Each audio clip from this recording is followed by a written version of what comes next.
Alright, so we're checking back in and things are starting to shape up pretty good here. So you can see I've got all my cells laid down and soldered together. I've also got little tabs of silicone on every single corner to make sure that the cells stay down.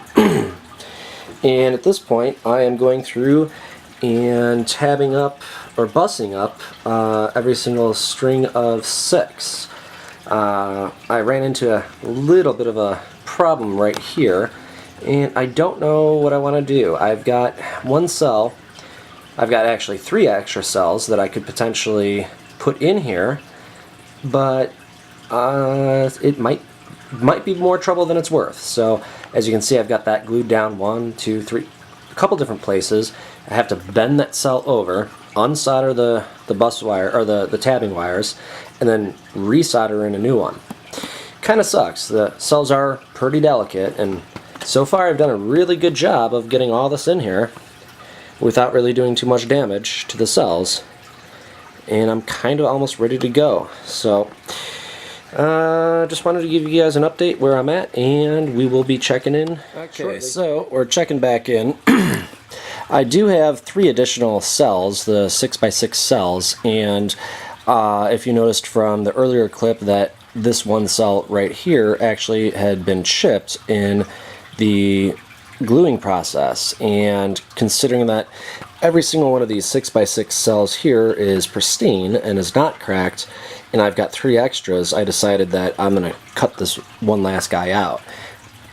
It's a little bit of a setback. I mean, it's been a lot of work getting all this thing ready to go, but I think in the long run that I'll be happy, because one weakest link will be the downfall of the panel. So I will be checking in soon after I fill this one gap in and moving on to the next step. And one of the nice things that just occurred while we were on break was UPS just delivered my liquid resin epoxy that I will be able to lay into this now that we're all done. So I'm definitely motivated to get that one last cell swapped out and move on to the next step. Alright, so I am rather pleased with my handiwork. I was able to scrape out and sort of destroy that old cell that had that little chip right here. And since I had 3 additional cells left over, well, now I've only got 2, I was able to go ahead and put a brand new, uncracked, undamaged cell in there. So as you can see, I've got the silicone drying on the corners, and I've got some weights holding down the corners so that way the silicone on the other side of those can dry. And I've got my bus wire already soldered in and ready to go, and that would be the positive right there going in, coming all the way through, and there is my negative coming on out. Those long bus bars that you see are going to eventually go into a junction box, which will probably end up getting siliconed down and glued right on that cell. But before I do that, I need to let all this dry, and I've also got the liquid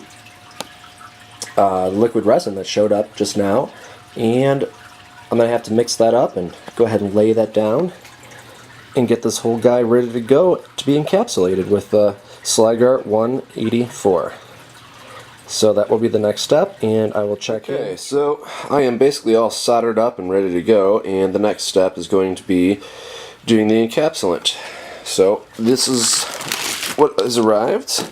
Got 2 kits because it's a rather large panel, and this is the QSIL 222. I've yet to work with this product, but I'm hoping it's better than the Sligar 384, because that stuff just hardens, starts hardening, and starts setting almost immediately, and that was just pure caca because I wasn't able to work out my air bubbles.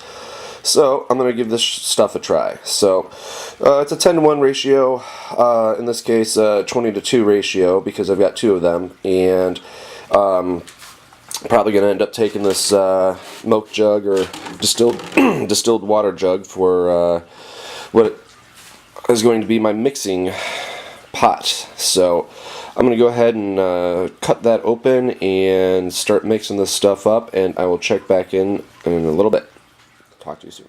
Alright, so here we go. I'm kind of getting sick and tired of looking at the backside of this panel, and maybe you guys are too, but anyways, what we got going on here is the liquid encapsulant has been laid in. It's the QSIL 222 or 222.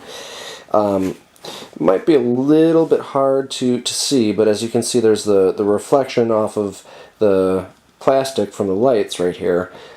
These lights are acting as a heat cure, because the QSIL will take up to at least 24 hours to set and potentially a week to fully cure.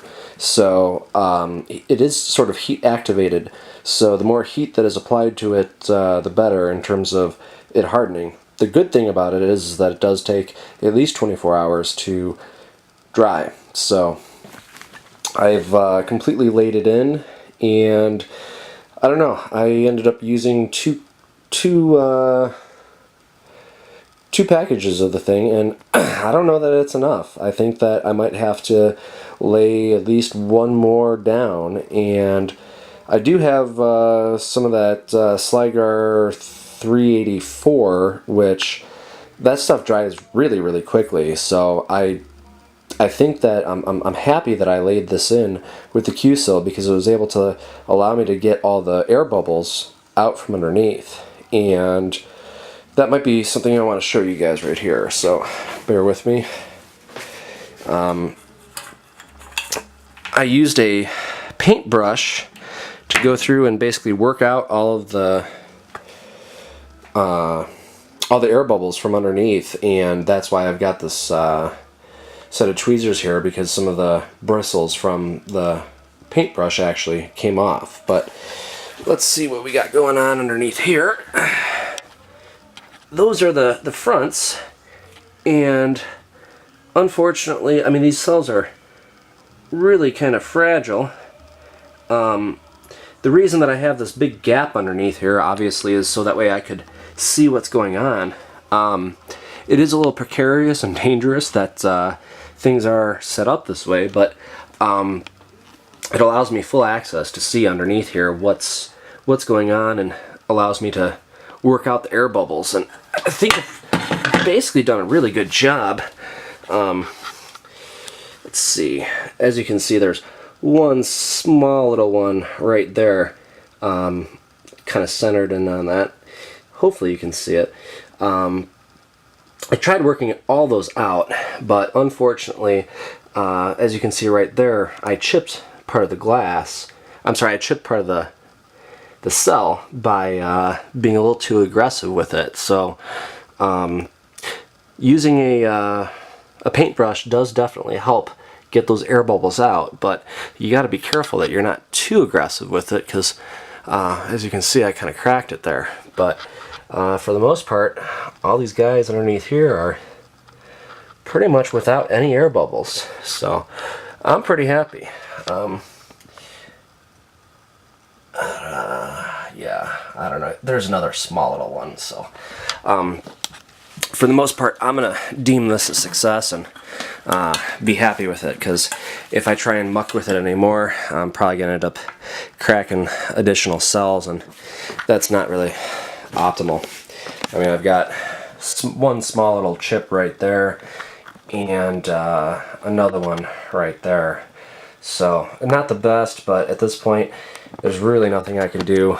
The plastic liquid encapsulant is laid in, and everything's soldered in, and, well, like I said, I got a little bit too aggressive trying to get those air bubbles out, but one of the next clips, once this actually dries, I'll be able to show you how well the front of it looks. And I feel like it's at Christmas. I order all the stuff online, and randomly things come in, and as I was videotaping one of these episodes,